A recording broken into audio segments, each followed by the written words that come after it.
তার সঙ্গীতের সফর শুরু হয়েছিল মুর্শিদাবাদের জিয়াগঞ্জ থেকে। আজ সারা বিশ্বে ছড়িয়ে রয়েছেন তার অনুরাগীরা। মাত্র ৩৮ বছর বয়সে অরিজিৎ সিং ভারতের অন্যতম আলোচিত শিল্পী। তবে তার বিরুদ্ধে অভিযোগ, তিনি কনসার্টে গাওয়ার জন্য বেশি পারিশ্রমিক নেন। আসলে কত টাকা নেন অরিজিৎ? সম্প্রতি সুরকার মন্টি শর্মা পিঙ্ক লিভাকে দেওয়া এক সাক্ষাৎকারে জানিয়েছিলেন অরিজিতের পারিশ্রমিক নিয়ে।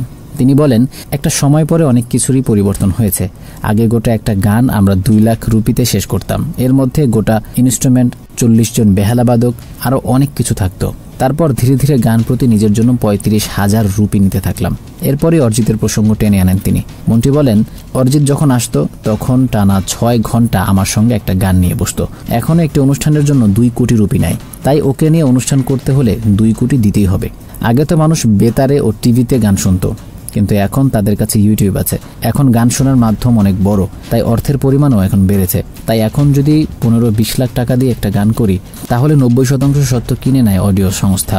এখনই অডিও সংস্থাগুলি আয় করছে।